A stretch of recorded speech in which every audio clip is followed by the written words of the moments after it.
Guys, welcome back to another video. It's my absolute pleasure to be doing this one. Thank you to those who subscribe. Thank you for the nice comments and positive feedback. It's always welcome.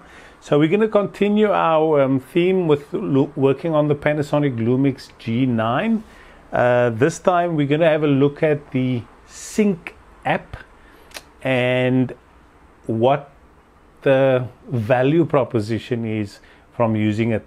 Now there is the old Image app, which I'm quite familiar with because I used it on the old Panasonic Lumix G9. So I might just touch on that one, but I'm going to be sort of migrating to using the Lumix Sync app. We've covered the Tether app, so there is a video about that. I'll link that in the description, and that brings a different sort of, I suppose, functionality to the camera, more so for studio work and things like that, whereas the Lumix Sync app for the G9 or any of the Lumix cameras, I would imagine, it's about when exactly would you need to use the Sync app. You know, you may be doing a time lapse, putting the camera somewhere, you can sit somewhere comfortable, the camera's over there, and you can operate the camera off your phone. Might be a little nippy outside. So that's sort of one scenario where you could use it in. You may set the camera up sort of at a bird pond, for example, and you could be indoors watching the birds come in and taking the photos, because no doubt they won't come nearby if you are there. So there's a raft of things that you could use the Lumix Sync app for. It's mainly for the remote application of the camera, but I'll get to those in a minute. Stay tuned. Okay guys, let us get this Wi-Fi set up. Let's break this up into two stages. Stage one, we'll deal with the camera first, so the Lumix G9. So we want to hit the menu button, and as you can see, we're down at the fourth tab or folder. We want to navigate to the Wi-Fi, select that. Select Wi-Fi function. Do not select Wi-Fi setup. Go Wi-Fi function. All right. Select new connection. Then remote shooting and view. And then that's the stage we want to get to on the camera. All right. So now we're going to navigate over to our phone and get to our settings menu on our phone, and then go to our Wi-Fi button, and as you can see there, the G9 pops up straight away. So we want to tap that button, and then it should connect.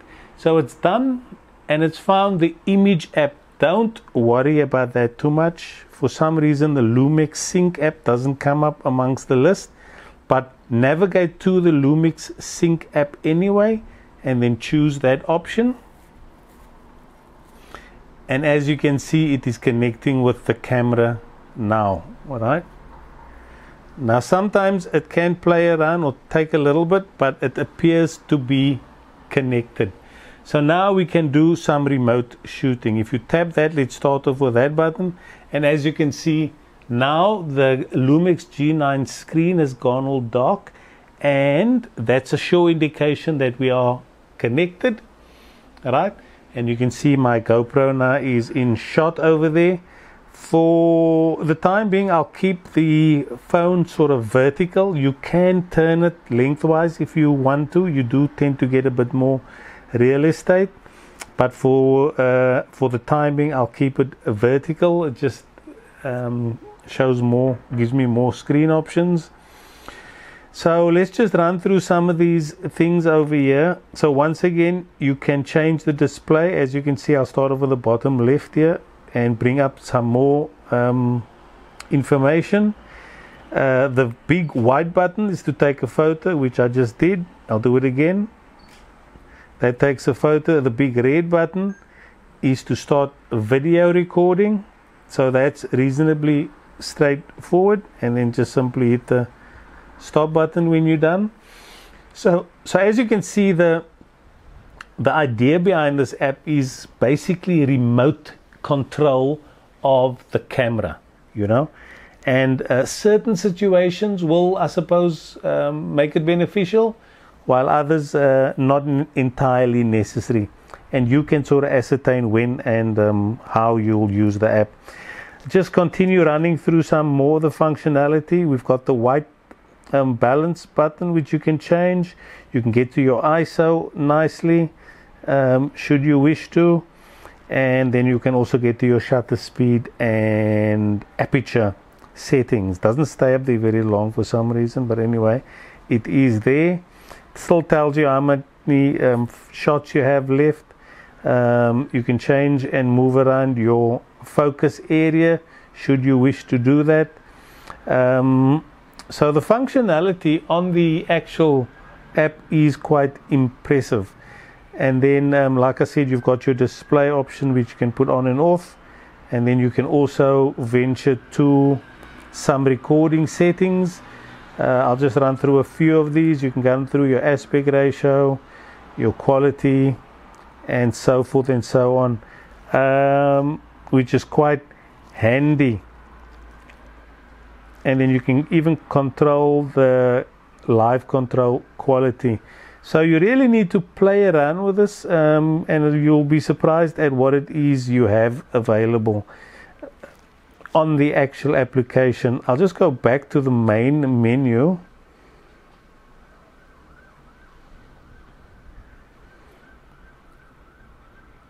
Due to the state of the camera, what's the state of the camera?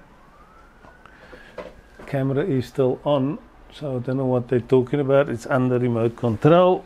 That hasn't popped up before. Yeah, so sometimes these things can be a little fickle, but I wouldn't worry too much about it. So we connected to the G9. It shows us on the top there. We've got Wi-Fi and Bluetooth is both on.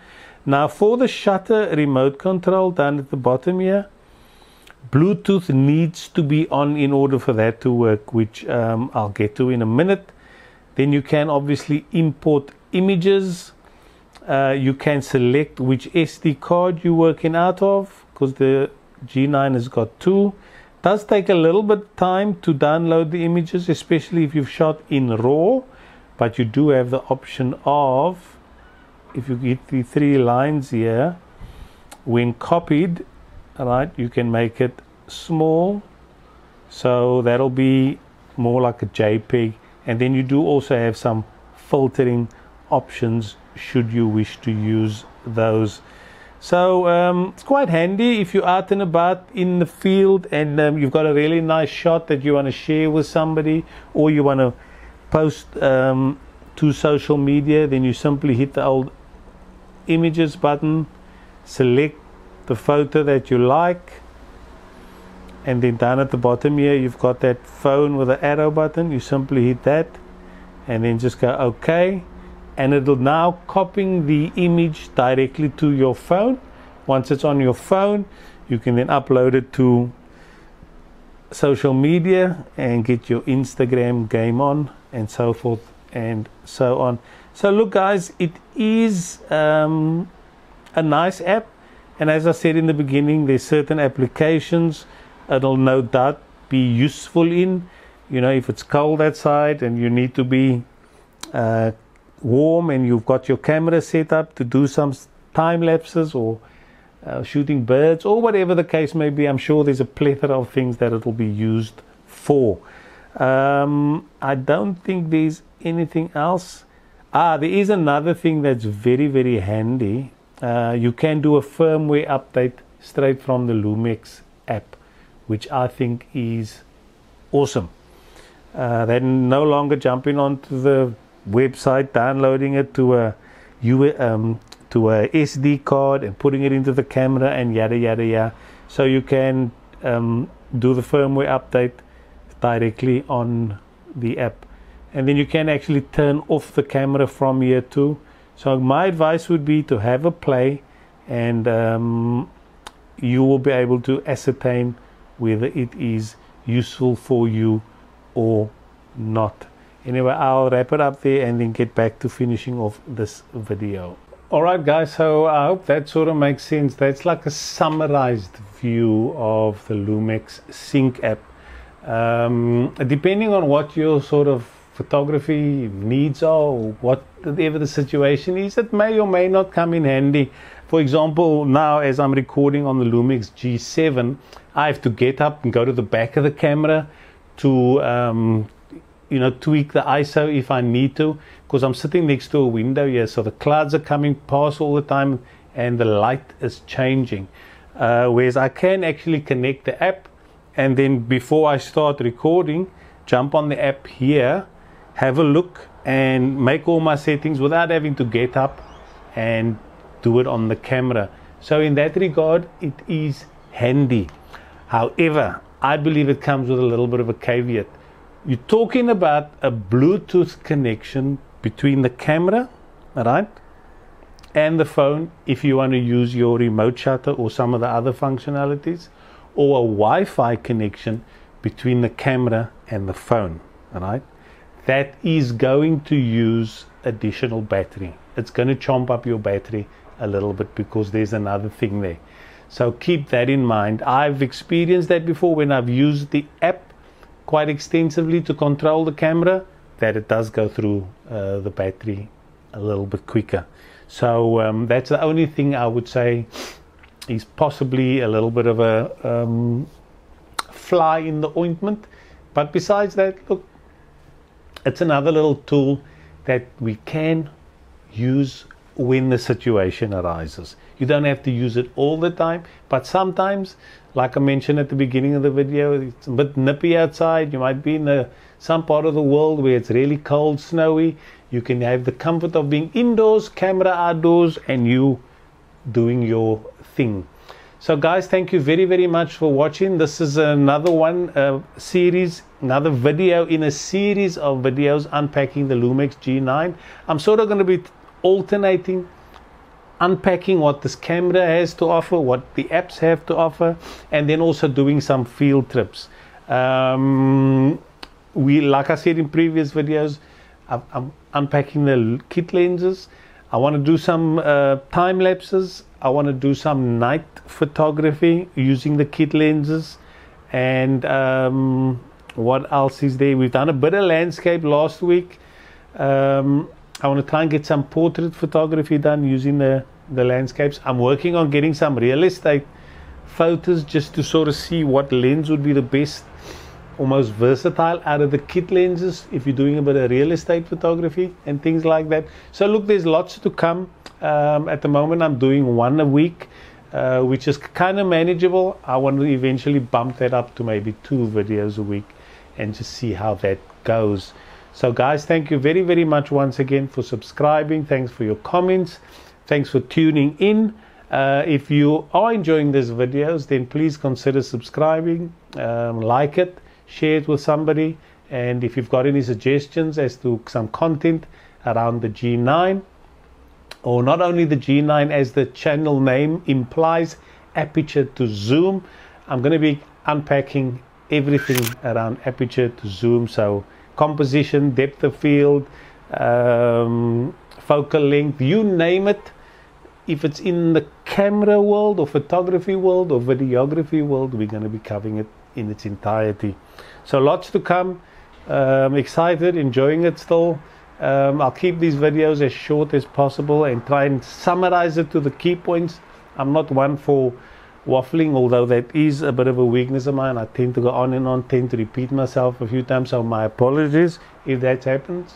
But we will no doubt persist and improve as time goes on. Thanks again. Over and out. Bye bye.